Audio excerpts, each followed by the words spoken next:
My name is Christina Pierce, and to be honest, I'm starting to lose track of what day this is since Suffolk County Probate took my children from me. I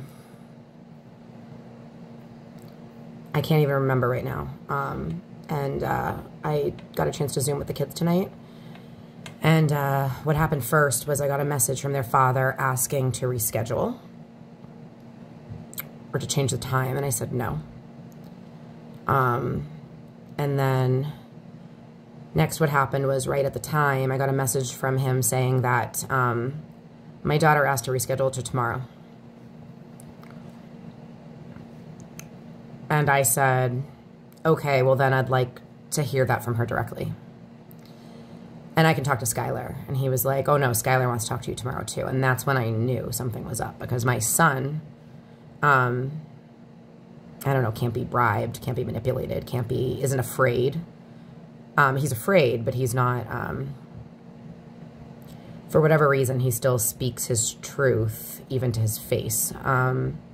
Whereas this whole started with my daughter discussing with the crisis counselor that she was, or what was reported to DCF, was that my daughter conveyed in her words to the crisis counselor from Boston Medical Center that she was afraid that if her father found out, she would get hit more.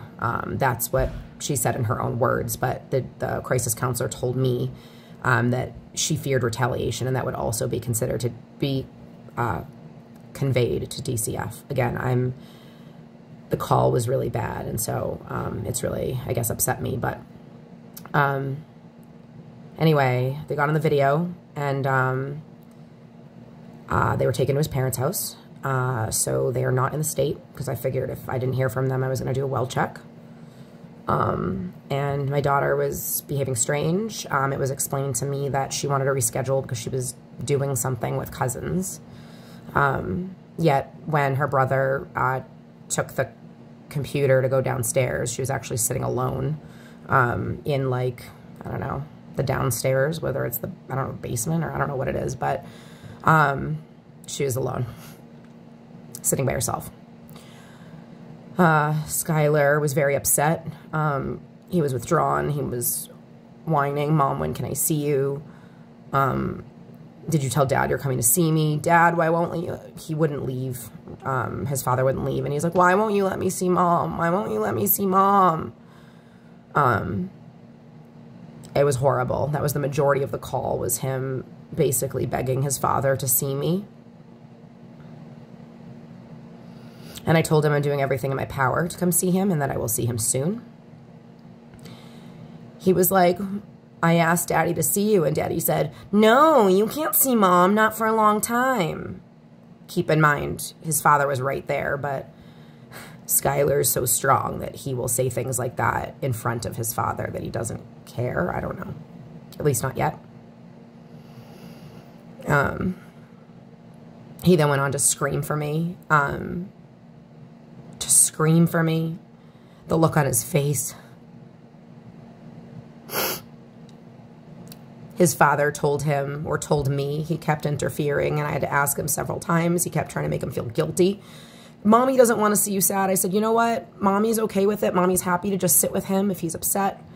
I asked him a couple times not to interfere, that it was my parenting time with my children. And then at the end, he was screaming. You could see the reflection of the video and the reflection of the TV. You can see him standing there, and you could see my son trying to hit him. And he took him, and I said something, and he said something about his mental health isn't good, and I'm responsible for his mental health right now. And I tried to calmly say, I know his mental health is not okay right now. I understand. And then at the end, he tried to get him to hang up. And he said, okay, Skylar, hug Mommy through the screen. Hug Mommy through the screen? He's 5. He was really upset. And while he was screaming and crying, And he had him. He was like, okay, that's enough now, and just clicked and hung up. He refuses to send me the recordings, which are legally obtained since it is a dual consent for recording. And my son is screaming.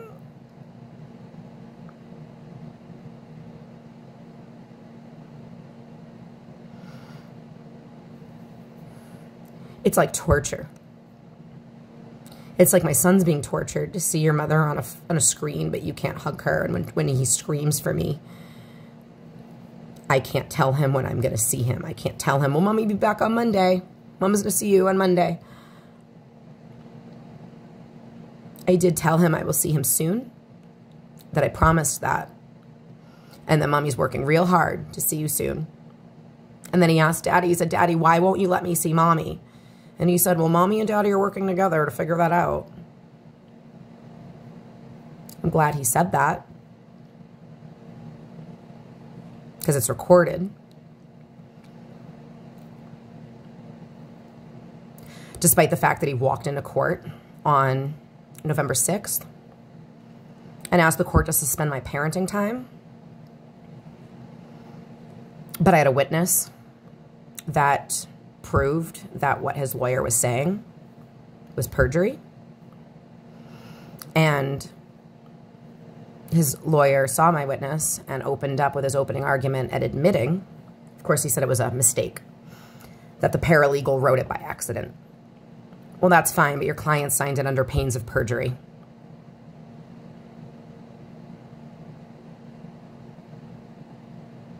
He tried unsuccessfully to take the children from me on November 6th.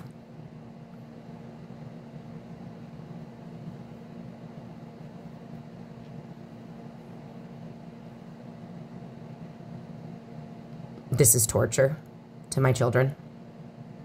That is abuse. Forget the surveillance footage of him assaulting my son. Forget all the things that led to the prior restraining orders. Forget that. This alone is unconscionable. This alone, how could any parent do this to a child? How could any parent watch a 5-year-old, his 5-year-old son, scream for his mother? Beg him to see his mother and to make a conscious choice to do this. Who could do that? Because guess what?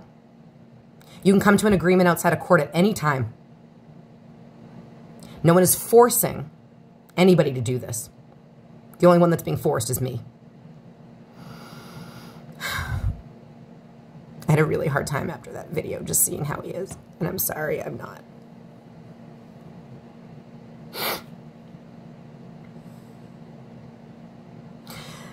We were supposed to be at my son's best friend's birthday party this weekend. We go every year. I'm sure Sawyer doesn't understand why his best friend isn't there. And the mother was also present at the home when my daughter had her mental breakdown and said that her father hit her and that she was afraid that if he found out, it would be worse.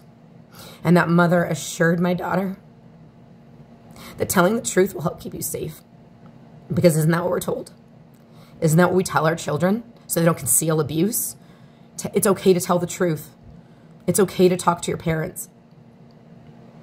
That's all she did. The rest was done by Boston Medical Center's youth clinician.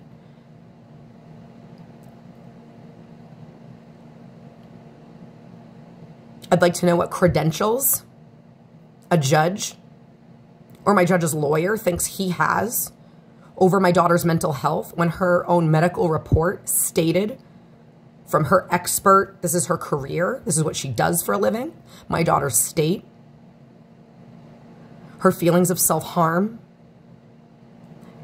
the medical reports term suicidal ideation, and fear of returning to her father's house based on what goes on in her father's house. And that report led her to file a 51A, a report for suspected child abuse against her father.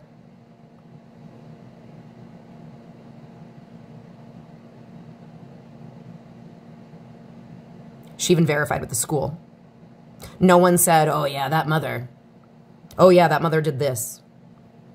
The school said She has supports at school, but she does have a hard time, she said, being away from her mother. So yes, let's tear her away from her mother, because that will help her mental health for a child that wants to harm herself and talks about suicide, the means of which she even detailed in the medical report.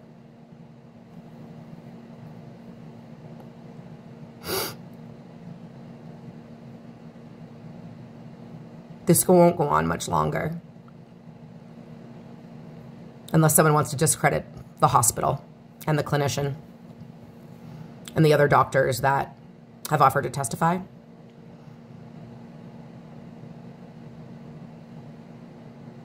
I've required these documents to be reviewed by DCF. They now have them. My daughter's medical report, surveillance video. They have the evidence. What they do next, I can't tell you. I don't know.